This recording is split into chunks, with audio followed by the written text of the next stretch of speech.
বন্ধুরা আজকে আমার এই ভিডিওটা সেই সব মহিলাদের জন্য যেসব মহিলারা এখনো পর্যন্ত কনফিউজ রয়েছে যে তাদের অন্নপূর্ণা ভান্ডারে ৩,০০০ টাকা দেওয়া হবে কি হবে না। তো এই কনফিউশনই কিন্তু আমি আজকে দূর করতে চলেছি এই ভিডিওর মাধ্যমে। তো ভিডিওটি পুরোটা দেখে নিও এবং জেনে নাও যে কোন কোন মহিলারা অন্নপূর্ণা ভান্ডারে ৩,০০০ টাকা পাবে আর কারা কারা অন্নপূর্ণা ভান্ডারে ৩,০০০ টাকা পাবে না।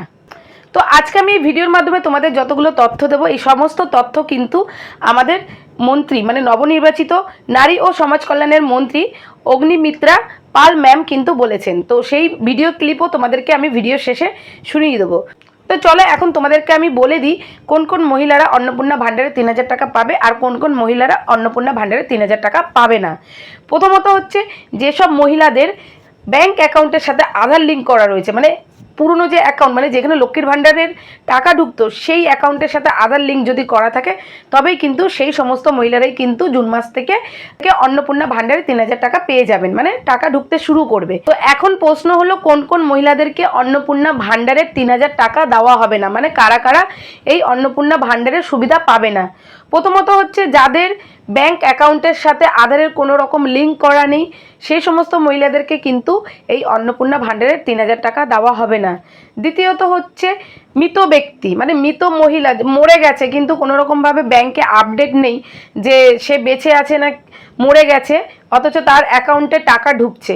তো সেই সমস্ত কিছু কিন্তু যাচাই করার পরে কিন্তু যদি জানতে পারে যে সেই মহিলাটা মৃত তো সেক্ষেত্রে সেই অ্যাকাউন্টে কিন্তু টাকা ঢুকবে না।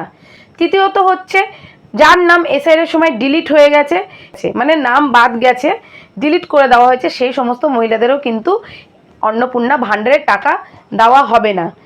আর ডিলিট হওয়ার পরে যদি কেউ ট্রাইব্যুনালের জন্য অ্যাপ্লাই করে এবং সিএ এর জন্য অ্যাপ্লাই করে থাকে তো সেই সমস্ত মহিলাদের ক্ষেত্রেও কিন্তু আগে একটা ভিডিওতে বলেছিলেন যে আপাততর জন্য দেওয়া হবে না, কিন্তু এখন নতুন একটা আপডেট এসেছে মানে নতুন একটা ভিডিওতে বলেছেন যে যাদের নাম ট্রাইব্যুনালে রয়েছে এবং সিএ এর জন্য অ্যাপ্লাই করেছে সেই সমস্ত মহিলাকে আপাতত টাকা দেওয়া হবে, মানে অন্নপূর্ণা ভাণ্ডার ৩,০০০ টাকা দেওয়া হবে। তো আমি তোমাদেরকে দুটো ভিডিওই শুনিয়ে দিচ্ছি। যারা লক্ষ্মীর ভান্ডার পাচ্ছিলেন সবাই অন্নপূর্ণা ভান্ডার পাবেন, সবই ডাইরেক্ট বেনিফিট ট্রান্সফারে হবে।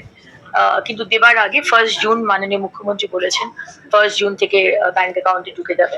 কিন্তু তার আগে আমরা একটি অ্যানালিসিস করতে চাই যে যাদের যাদের নাম কাটা গেছে তারা যদি কেউ পায় তাহলে তো তাদের পাওয়ার কথা নয়, যিনি মারা গেছেন তার তো পাওয়ার কথা নয়, যিনি আমাদের দেশের নাগরিক নয় তার তো পাওয়ার কথা নয়। সুতরাং সেই অ্যানালিসিসটা হবে যে যাদের যাদের নাম কাটা গেছে তাদের মধ্যে কতজন লক্ষ্মীর ভান্ডার পাচ্ছেন তাদের নাম বাদ যাবে। এবং আরেকটি মুখ্যমন্ত্রী বলেছেন যারা সিএ এর জন্য অ্যাপ্লাই করেছে এবং যাদের নাম ওই ট্রাইব্যুনালে গেছে তাদেরকে এর থেকে বাদ রাখা হবে আপাতত। এটা ছিল প্রথম ভিডিওর কথা। এবারে আমি তোমাদেরকে দ্বিতীয় ভিডিওর কথাটা শোনাচ্ছি যেটা কারেন্ট আপডেট, ঠিক আছে, সেটা শুনিয়ে দিচ্ছি। যোগ্যতা নেই সুতরাং তারা পাবেন না, কিন্তু যাদের নাম আপনারা অন্নপূর্ণা ভান্ডার শুরু করবেন। কারা পাবেন আর কারা পাবেন না এই নিয়ে সাধারণ মানুষ তাদের মধ্যে একটা বড় প্রশ্ন চিহ্ন দেখা দিয়েছে। দেখুন, যারা লক্ষ্মীর ভান্ডার পাচ্ছিলেন তারা সবাই অন্নপূর্ণা ভান্ডার পাবেন। আমি আবার রিপিট করছি, যারা লক্ষ্মীর ভান্ডার পাচ্ছিলেন তারাই সবাই আবার অন্নপূর্ণার ভান্ডার পাবেন। এদের মধ্যে যাদের নাম বাদ গেছে তাদের অ্যানালিসিস হবে, তাদের নাম মারা গেছে ভান্ডার লক্ষ্মীর ভান্ডার পেয়ে এসছে অন্নপূর্ণার ভান্ডার সে পাবে না। কেউ যদি বাংলাদেশের সিটিজেন হন, নাগরিক হন বা বার্মা রোহিঙ্গা, সে তো আমাদের অন্নপূর্ণার ভান্ডার পাওয়ার তার যোগ্যতা নেই, সুতরাং তারা পাবেন না।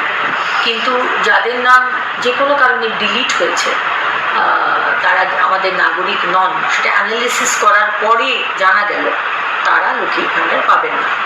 এর থেকে আলাদা করে রাখা হয়েছে যারা ট্রাইব্যুনালে আপিল করেছে, তাদের নাম কাটা গেছে এবং যারা ট্রাইব্যুনালে আপিল করেছে তারা কিন্তু এখনো লক্ষ্মীর ভান্ডার পাবেন, তাদের নাম কিন্তু কাটা যাবে না, বিকজ তারা আপিল করেছেন, তারা প্রসেসে রয়েছে। এবং যারা সিএ এর জন্য আপিল করেছেন তারাও কিন্তু অন্নপূর্ণার ভান্ডার পাবেন, তাদের নামও কাটা যাবে না। সব না। তো বন্ধুরা তোমরা শুনতে পারলে প্রথমের ভিডিওটাই কিন্তু বলেছিল যারা ট্রাইব্যুনালে কিংবা সিএ এর জন্য অ্যাপ্লাই করেছিল তাদেরকে কিন্তু আপাততর জন্য মানে কোনো রকমভাবে অন্নপূর্ণা ভান্ডারের সুবিধা দেওয়া হবে না। কিন্তু সেকেন্ড ভিডিওটাই কিন্তু ওনারা বললেন যে ট্রাইব্যুনালে যাদের মানে অ্যাপ্লাই করেছিল এবং সিএর জন্য যারা অ্যাপ্লাই করেছিল তাদেরকেও দেওয়া হবে। শুধুমাত্র যাদেরকে দেওয়া হবে না সেটা তো তোমরা শুনলে, বাকি আমার আর নতুন করে কিছু বলার নেই, কারণ আমি যা বলেছি সমস্ত কিছু কিন্তু মন্ত্রী যা বলেছেন সেটাই তোমাদের সামনে তুলে ধরেছি। তো আপাততর জন্য যারা ক্লিয়ার ছিলেন না তারা আশা করি এখন ক্লিয়ার হয়ে যাবে যে কারা অন্নপূর্ণা ভাণ্ডারে 3000 টাকা পাবে আর কারা পাবে না। তো তোমাদের ভিডিওটি কেমন লাগলো, যদি ভালো লাগে অবশ্যই লাইক, কমেন্ট এবং চ্যানেলটিকে ফলো করতে ভুলো না। চলো রাখছি, দেখা হচ্ছে নেক্সট ব্লগ নিয়ে।